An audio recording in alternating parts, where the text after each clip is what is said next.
Bonjour à tous, on se retrouve pour faire la correction des exercices pages 4 et 5 sur le chapitre mouvement et interaction. Donc on commence par le QCM. Alors, on a 7 questions. Première question, on choisit la route comme référentiel. Alors, donc la situation, on a un cycliste qui est en train de rouler et se promener. Le cycliste est immobile, le cycliste est en mouvement, le spectateur est immobile. Donc là, on a deux bonnes réponses. Si la route est définie comme le référentiel, donc le cycliste est en mouvement et le spectateur est immobile. Ensuite, la relation qui donne la vitesse moyenne, donc c'est vitesse égale distance divisée par le temps, la distance parcourue par le temps de parcours, la durée. Si on transforme la formule avec la pyramide, distance égale V fois T. L'unité légale de la vitesse, c'est le mètre par seconde. On utilise aussi le kilomètre par heure.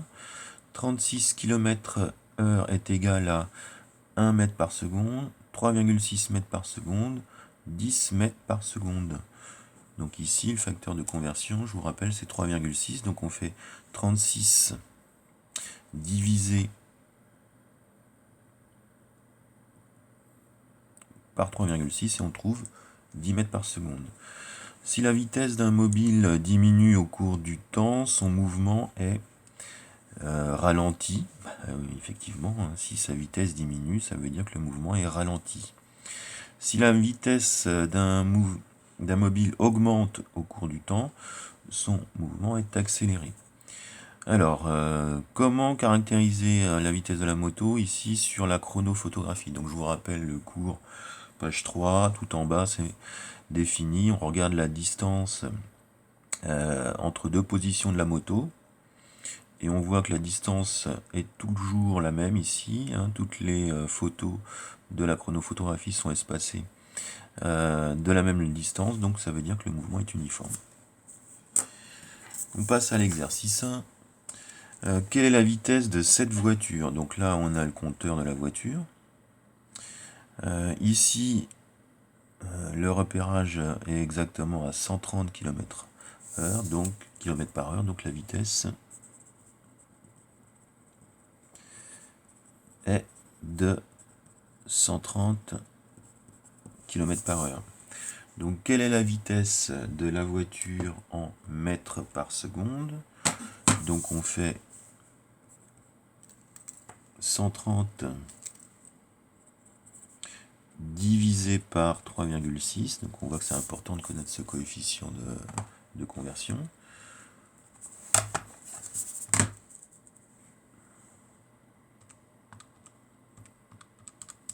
Et on trouve 36,1 mètres par seconde. Alors s'agit-il d'une vitesse moyenne ou instantanée? Je vous rappelle, c'est exactement la définition que je vous ai donnée sur la vitesse instantanée. C'est la vitesse lue sur le compteur d'une voiture, c'est-à-dire à un instant donné. Donc il s'agit d'une vitesse instantanée.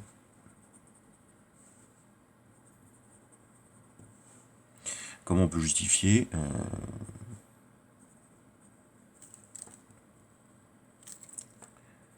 Car elle est mesurée à un instant donné. Alors ensuite, on a exactement ce qu'on appelle un tableau de proportionnalité. On vous demande de convertir les vitesses en mètres par seconde et les mettre en kilomètres par heure, ou réciproquement, inversement, faire l'inverse. Donc, tableau de proportionnalité, quelle est la conversion? Pour passer des mètres par seconde vers les kilomètres par heure, on fait fois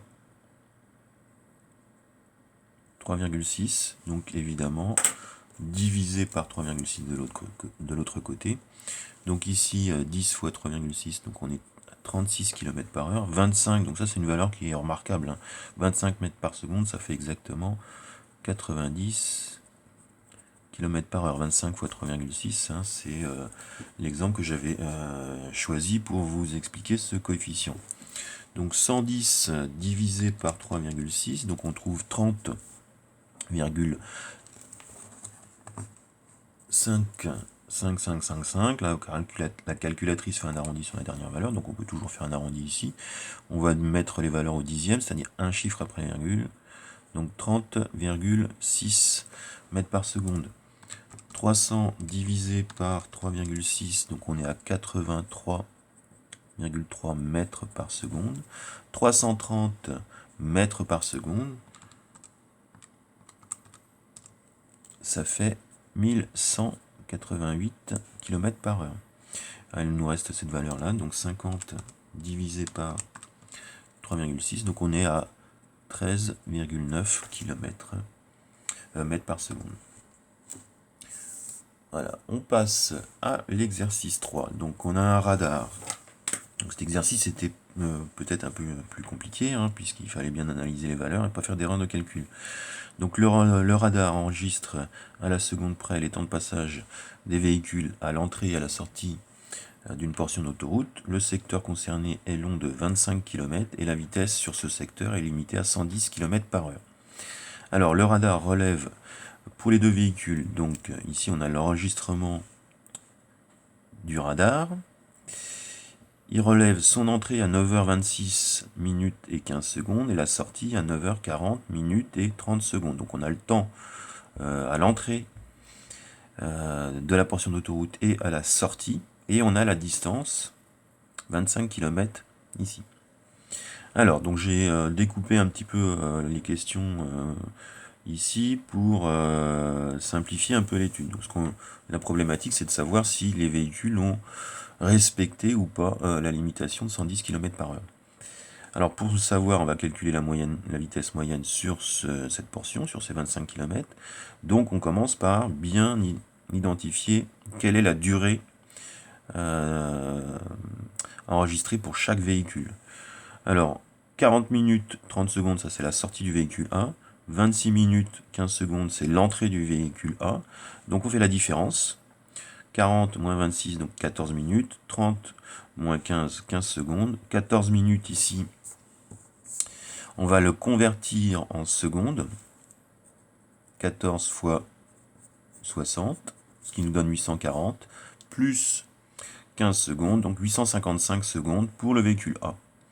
On fait la même chose pour le véhicule B. On va trouver un petit peu moins. 730 secondes pour le véhicule B. Question suivante, calculer leur vitesse en mètres par seconde, puis les convertir en kilomètres par heure. Alors, comment on fait pour calculer la vitesse en mètres par seconde? C'est une vitesse moyenne. Formule, vitesse égale distance divisé par durée. Donc, je calcule ma vitesse. La distance est de 25 km, c'est-à-dire en mètres 25 000 mètres. Conversion. Donc mètres. Ensuite, décamètre, hectomètre, kilomètre. Donc si on est à 25 km, on arrive à 25 000 mètres. Je rappelle les conversions ici. Alors 25 000 mètres divisé par la durée du premier véhicule 855, on trouve 29,2 mètres par seconde. Pour convertir, on fait x 3,6 qui nous donne 105,3 km par heure pour le premier véhicule. On fait la même chose pour le second. Donc 25 000 divisé par 730. On trouve 34,2 mètres par seconde. Multiplié par 3,6, ça nous donne 123 km par heure. Est-ce que les véhicules ont respecté la limitation? On voit tout de suite que pour le véhicule A, on est en dessous des 110 km par heure, donc le véhicule A a respecté la limitation. Par contre, le véhicule B, il a forcément dépassé à un moment donné, puisqu'il est avec une vitesse moyenne de 123 km par heure. Donc non, le véhicule B a dépassé la limitation de vitesse à 110 km par heure. Voilà pour la page 4. Donc on va passer à la page 5. Alors, premier exercice 4 ici. Tiens, j'ai fait une erreur là. 5 après. Donc un pilote de moto professionnel participe à une séance d'essai sur un circuit et les données GPS de la moto sont recueillies et exploitées dans le diagramme ci-contre. Alors, donc on a un diagramme ici qu'il va falloir analyser avec rigueur ici pour répondre aux différentes questions. Alors on vous aide un petit peu dans la première question puisque on vous demande justement de bien analyser ce graphique et de bien repérer les informations importantes. Alors sur l'axe des abscisses, ici on voit qu'on a le temps en secondes de repérer. Donc quelles sont les grandeurs repérées sur les axes? En abscisse, le temps en secondes. En ordonnée, on voit que ce qui est repéré, c'est la vitesse en mètres par seconde.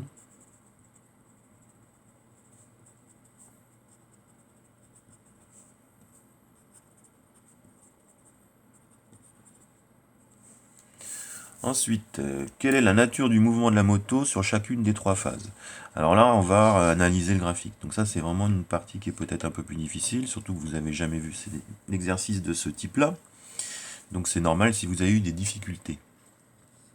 Alors, la première phase ici, vous voyez en vert. Je ne sais pas si on verra bien la couleur à la vidéo, mais en vert ici, on a la première phase où la vitesse ici augmente en fonction du temps. Donc une vitesse qui augmente en fonction du temps, ça veut dire que le mouvement, il est accéléré. Alors, comment on va répondre à ça? Donc ça, chacune de trois phases. Donc première phase, la vitesse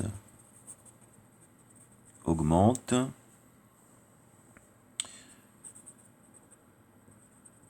Le mouvement est accéléré. Phase 2, donc on a la vitesse qui reste la même tout le temps. D'ailleurs, on peut la repérer. La vitesse ici est à 40 mètres par seconde.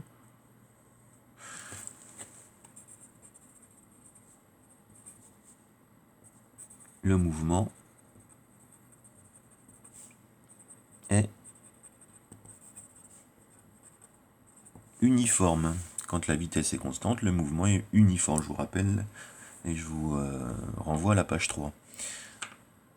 Ici, troisième phase, la vitesse en fonction du temps diminue. On passe de 40 mètres par seconde à 0 mètres par seconde. La moto est arrêtée ici. Donc c'est un mouvement qui est ralenti.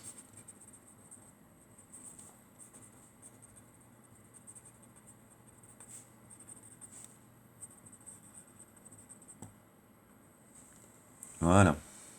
Alors dans la phase 2, quelle est la vitesse de la moto? Donc je l'ai dit tout à l'heure, on fait un repérage. On fait un repérage avec rigueur. Donc on a ces outils. Voilà.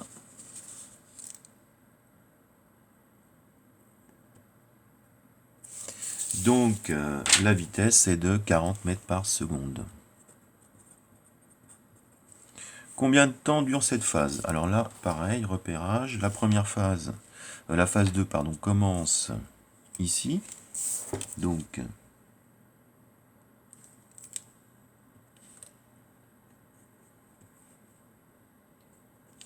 on repère correctement.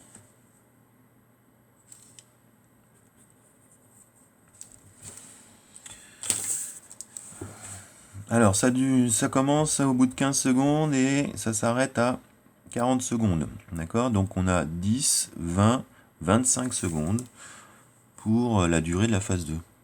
Donc, la phase 2 dure 25 secondes.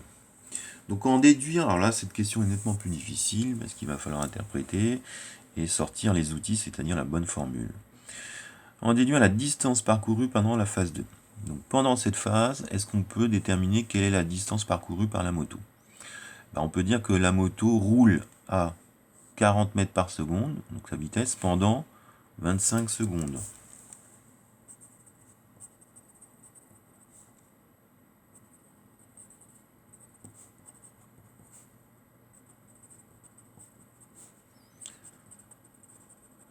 Pendant delta t égale 25 secondes. Alors, qu'est-ce qu'on va utiliser là?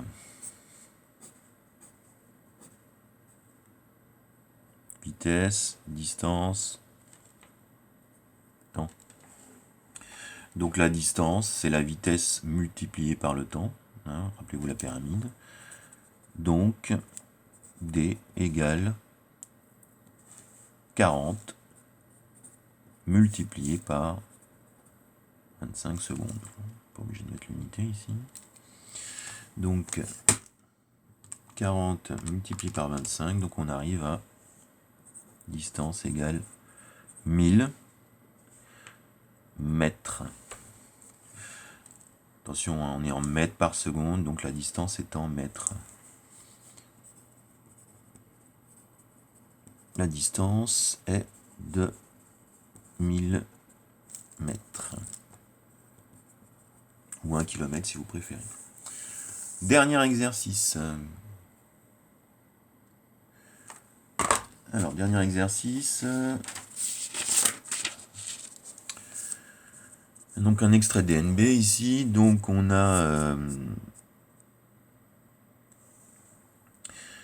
Félix Baumgartner. Ici, c'est un aventurier, on va dire. Un Autrichien qui a réalisé un saut historique après une ascension en ballon. Il a sauté en chute libre vers la terre et a ensuite ouvert son parachute pour atteindre le sol. Le saut a duré exactement 9 minutes et 3 secondes et Félix a atteint le record en chute libre de vitesse, c'est-à-dire qu'il a effectué une pointe de vitesse à 1342 km/h. Donc imaginez cette vitesse, c'est impressionnant.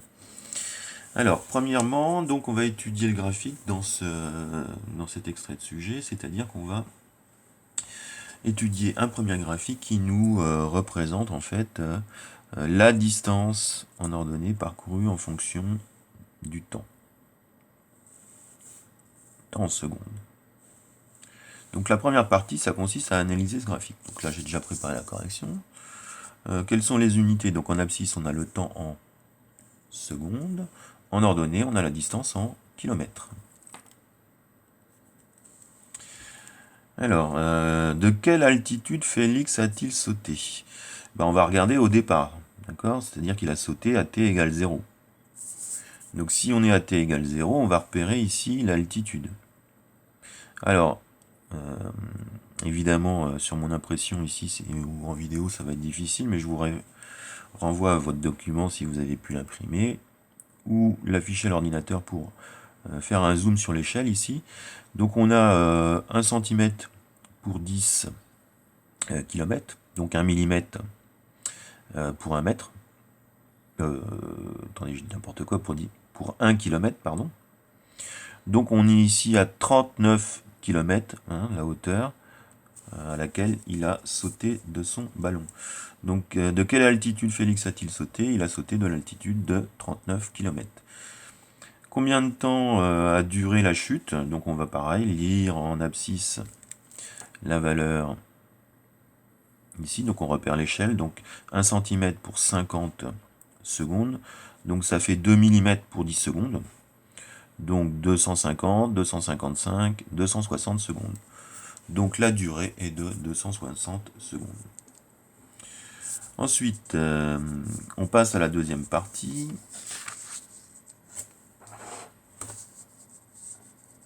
Je vais essayer d'afficher ça correctement. Donc deuxième partie. Le graphique représente, dans le second graphique, pardon, représente la vitesse en mètres par seconde en fonction du temps en secondes. Donc on voit la courbe se dessiner ici, donc ça veut dire que il est parti et on a déclenché le chronomètre au moment de son saut. Il a commencé à accélérer, on voit que la vitesse augmente en fonction du temps. Il a même atteint une pointe de vitesse à un moment donné très élevée, hein, on va voir et ça va être l'objet des questions après. Et puis il a commencé à ralentir. Et puis, donc freiné certainement par l'atmosphère, hein, de toute façon, dans sa chute libre. Et à un moment donné, il a ouvert son parachute et sa vitesse s'est stabilisée. Comme ceci. Donc voilà comment on peut l'analyser ici. Alors on vous aide hein, évidemment pour l'analyser directement. Donc quelle était la vitesse de Félix par rapport au sol au début du saut? Bah, au début du saut, Félix est dans son ballon, donc il a arrêté. Donc ça veut dire que au moment où il va sauter, sa vitesse est nulle. Donc on le voit ici, quand on a déclenché le chronomètre, à t égale 0, v égale 0. Donc au début du saut, sa vitesse est nulle. À quel instant a-t-il atteint sa vitesse maximale? Donc là, repérage du graphique, on va chercher le point max ici.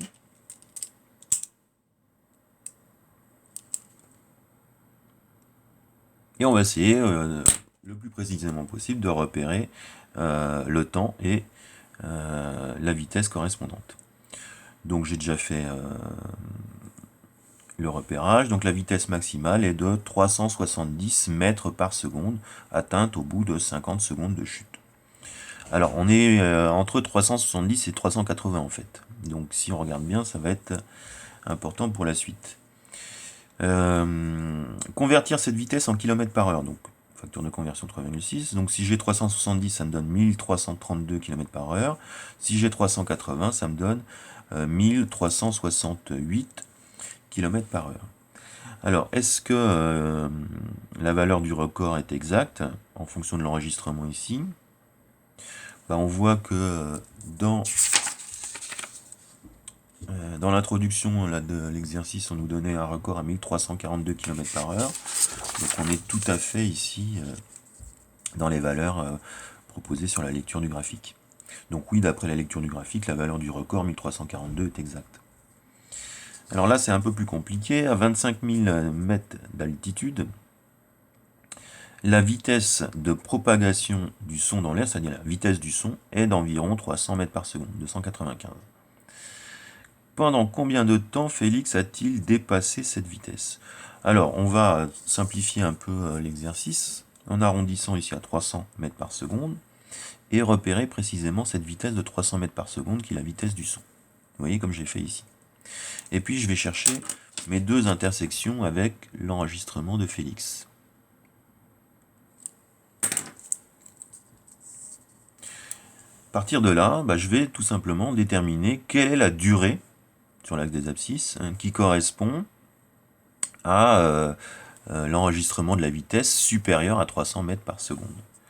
Alors si on regarde attentivement, donc on voit qu'on a, je rappelle, 2 mm ici pour 10 secondes, 10, 20, 30, on est entre environ à 35 secondes ici. Donc on mesure un delta t, une durée de 35 secondes, donc il a dépassé la vitesse du son pendant plus de 30 secondes. Dernière question, et pas la plus facile, puisqu'on vous demande de calculer la vitesse moyenne pour la totalité du saut.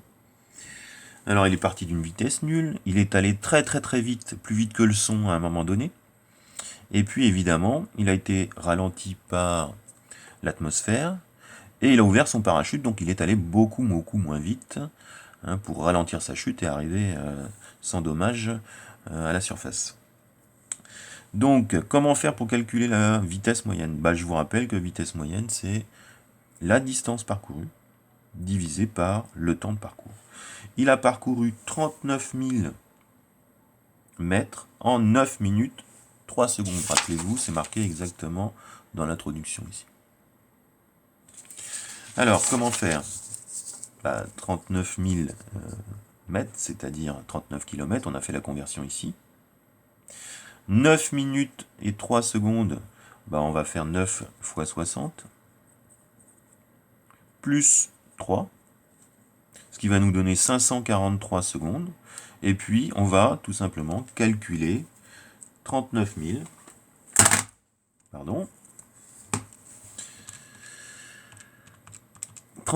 divisé par 543, et on va trouver environ 72 mètres par seconde. 72 mètres par seconde, ou de 258,6 km par heure. Voilà, c'est sa vitesse moyenne. Voilà, c'est terminé. C'était un peu long pour la correction, mais ça valait la peine quand même d'aller en détail là-dessus. Bon courage pour la suite.